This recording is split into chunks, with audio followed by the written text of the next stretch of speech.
গাড়ি আচমকা ব্রেক করায় ইয়াসিন সাহেবও মাথায় আঘাত খায়। উনি জ্ঞান হারা। ড্রাইভার একা এই বিলের মাঝ রোডে। চারিপাশে ঘুটঘুটে অন্ধকার, যেন বড়সড় একটা ঝড় বয়ে গেছে।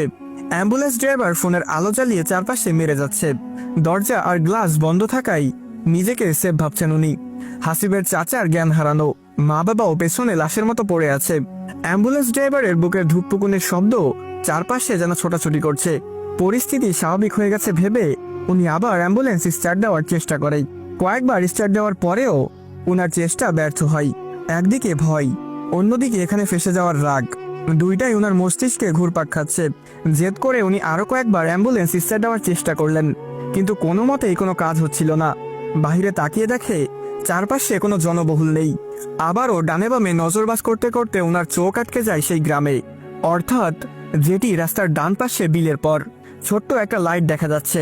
ড্রাইভার সিদ্ধান্ত নিতে যাচ্ছেন এক দৌড়ে সেই গ্রামে যাবেন।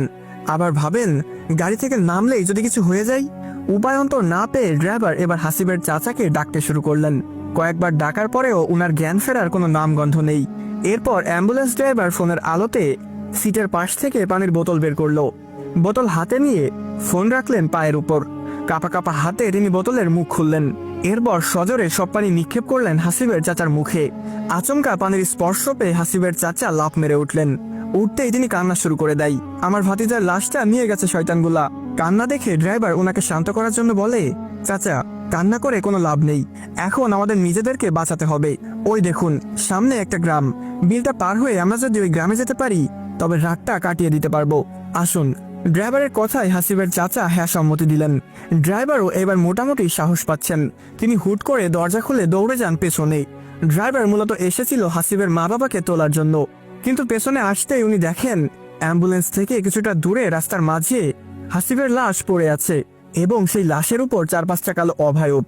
অন্ধকার হওয়ায় শয়তানগুলোকে স্পষ্ট দেখা যাচ্ছিল না, তবে ড্রাইভার এইটুকু খেয়াল করেন ওদের দেহটা আকারে অনেক বড়। 4-5 জন মানুষকে একত্রিত করলে যতটা লম্বা হবে ঠিক ততটা গায়ের গঠন। অ্যাম্বুলেন্স ড্রাইভার তাদের দেখতে পেয়ে হুঁশ হারিয়ে ফেলে, মূর্তির মতো সেখানেই দাঁড়িয়ে যায়। এদিকে সেই বিশাল আকারের শয়তানগুলা হাসিবের দেহ ছিঁড়ে ছিঁড়ে খাচ্ছে। হাসিবের চাচা তখন বেরিয়ে এসে বলেন, কি করছেন আপনি? কথাটা শেষ হতে না হতে উনি দেখেন ওই অশরীরীদের, কিন্তু এতক্ষণ ঠিকই ছিল। এখন হাসিবের চাচার কণ্ঠস্বর শুনে সেই অশরীরীরা তাদের দিকে তাকাই। অ্যাম্বুলেন্স ড্রাইভার প্রায় কান্না করে দিচ্ছিল। বাঁচার যেন কোনো উপায় বাকি রইল না। ওদের চোখটা সাদা বর্ণের, পুরো দেহে শুধু চোখ দুইটা জল করছে। সেই মুহূর্তে ড্রাইভারকে চমকে দিয়ে হাসিবের চাচা চিৎকার মেরে বললেন, আল্লাহু আকবার, আল্লাহু আকবার, লা ইলাহা ইল্লাল্লাহ।